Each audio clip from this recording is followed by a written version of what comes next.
guys, how y'all doing today? My name is Franchise Fanatic, and welcome back to the channel. And today, if you guys, is another Marvel video. This is actually going to be my very first MCU movie review. Today we're tackling Iron Man, or Iron Man 1. Came out in 2008. Now, I have the DVD. I want it on Blu-ray, but I actually watched it on Disney Plus because that's, better quality. But I figured for the review, I'd have it out here. So, I'm essentially going to be reviewing all of Phase 1, hopefully watching one film a night, and then I'm going to take a break, watch all the Harry Potter movies, because I'm actually going to Universal for a few days. I haven't been to Universal in God knows how long, 10 years or whatever. And then we're going to move back to Phase 2, Phase 3, Phase 4, whatever. So, so expect a little bit of a break after the Avengers 1, but we'll be back after the Harry Potter films, so don't worry. But this is basically the first movie that kickstarted it all. And, I remember a lot of it.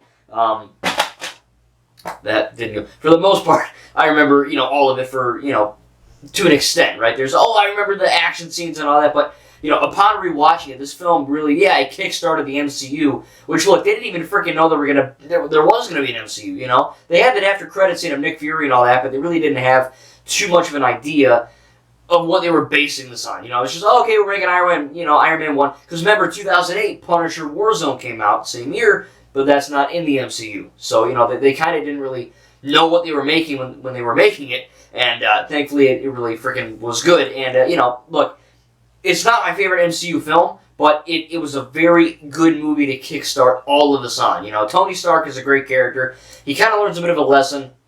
Robert Downey Jr. is a great actor in this, in the entire MCU. Really good as Tony Stark, Iron Man.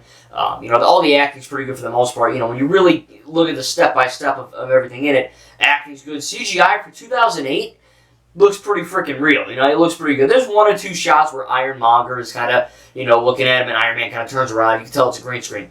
Other than that, though, there's not that many bad effects. A lot of the more later MCU films, like Avengers 2, Avengers 3, Captain America, Civil War, Black Panther, all these newer Marvel movies have a lot more CGI, and because of that, it looks good, but sometimes the CGI can be a little bit jarring. A lot of this film, especially when it gets captured by the, I want to say, Taliban or whatever the hell, but the Ten Rings, Mandarin stuff from the comics, that looks real because they're in a desert. Or they're in a set, like a fake bad guy Ten Rings style camp in Afghanistan location, right? A lot of it is real. And when it is CGI, it actually looks pretty friggin' good for the most part. The writing is good. I think that there's a lot of funny moments. Of course, this is, again, what kickstarted the whole, even in our most serious movies, we gotta have some funny moments, and to the, negative and positivity, I guess, of that. I don't think every Marvel movie, nowadays every effing Marvel character is making jokes. Hell, they made Thor funny for no reason, He's just joking all the time now, so it's like everyone has to have some kind of, I guess, funny aspect. But Tony's really almost like Deadpool or Spider-Man, he kind of is that character where he just kind of makes quips and he's funny, and the humor does land, it's very good. The story is not the most, out there. It's kind of basic, especially what we get in the MCU going forward, of course, but, reviewing this as its own thing, it is not a grandiose, World War III style crazy world event thing, but, at the same time, it's more of a personal story for Tony,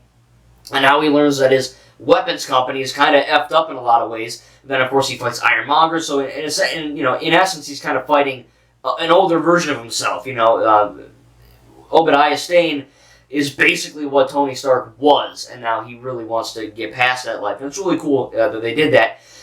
Like I said, man, the CGI, though, especially with that Iron Man suit, when they do the suit-up, scene, you have all the clinking and the clacking, kind of like a Transformers Autobot or whatever thing, and it freaking works, Everything meshes together in this film, and it just, to quote Todd Howard, it just works, It's funny when it has to be. It's got great action scenes, really good choreography. The CGI holds up even in 2022 for the most part. And again, nothing's cheesy, nothing's, crazy. Look, this was when they were first starting to, also look, The Dark Knight came out in 2008, And The Dark Knight is a superhero movie, but it's very much grounded in reality. It's one of the best DC films ever. And this comes out the same year. And it's still grounded in reality, but it's a little more goofy. You got an Iron Guy flying around, got arc reactors, you got freaking Phil Coulson and S.H.I.E.L.D., Nick Fury. It's not Thor, where it's like, oh, we're in Asgard, and there's a rainbow bridge, and we got freaking talking donkeys or whatever, you know, in Thor: Love and Thunder. That one. It's just, there's so much to it that is still, you know, grounded, but at the same time, it's also not grounded because of the Iron Man suit and all the crazy things that happen, you know. But because even though it's not as intense or dark as The Dark Knight or like Punisher Warzone, it still is probably almost the better of them because it just, everything works on so many levels. And again, it set up the greater MCU in a lot of freaking cool ways, you know, just to have the whole post-credit scene thing.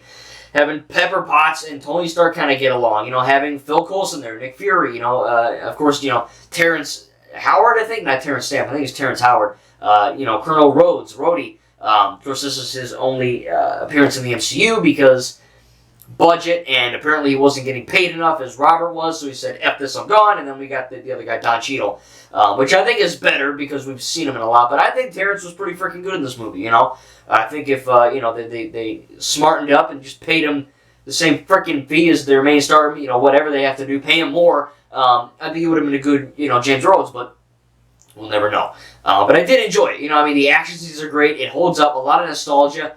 Again, I kind of got into Marvel around 2013 when Lego Marvel Superheroes was coming out. And that's when, you know, of course, this was out. The entire Phase 1 was basically out with Avengers 1 in 2012. So playing Lego Marvel Superheroes in 2013 really kickstarted my love for the Marvel franchise in general. And, you know, to go back and just rewatch this, like I said, it's not my favorite MCU film. I don't really have any negatives, so to say. You know, maybe one or two moments were a bit goofy, or, you know, some of the CGI looked a bit wonky with the green screen, but those are very small nitpicks, you know, especially when I just reviewed Ms. Marvel, which is the latest thing in the MCU, which I really don't like. I don't hate it, but I gave it like a 6.7 out of 10, whatever. Look, it's Ms. Marvel is easily the worst thing the MCU has ever produced, period, in my opinion. I don't hate it, and I will watch it again if I ever get it on Blu-ray, you know, because it is part of the MCU. And again, I don't hate it, but at the same time, not that good. This, however, is how you do MCU correctly, and they started it freaking perfectly. And the fact that they're just keeping going, you know, the Incredible Hulk is next. I'm watching it in, you know, release order, not chronological, but you know, I think I've only seen the Incredible Hulk one time, I think, and I didn't really love it. So we'll have to see what happens. I know it's pretty, oh my god, you know, crazy freaking opinion there. You don't like the Incredible Hulk too much? Yeah, not many people do, apparently. I don't really remember it, though. You know, I just remember Edward Norton being in it, and that's about it, because now it's Mark Ruffalo. But we'll have to see, you know, how I enjoy that next. But that will be the next MCU review. I'm going to give Iron Man, I'll probably give it an A. I think it's a very, very, very solid film, especially for the time. It actually holds up today. And again, I'm not just giving it that good review because it kickstarted the MCU. It's just a good freaking movie. You know what I mean? It's a really good comic book Marvel film. You know, not many people, not many people like Punisher Warzone. I actually do like Punisher Warzone, but, you know, not many people do. This is the 2008 the 2008 Marvel film that really is the one you gotta see. And, of course, you've seen it already, obviously, but it's a great movie. You know what I mean? It holds up. It's a lot of fun. It's great action, great comedy, great humor, and good acting. I really enjoyed it across the board. Not many negatives. Also, I think, like I said, maybe one or two moments where, you know, I didn't laugh out loud. There are a lot of funny moments, though, in this for sure. I think, like I said, a lot of the newer MCU films, they try to go jokey. It doesn't really quite work, you know. Sometimes it hits, sometimes it doesn't. This time, most of it hit, though, and then, of course, you know, my biggest issue is probably the CGI.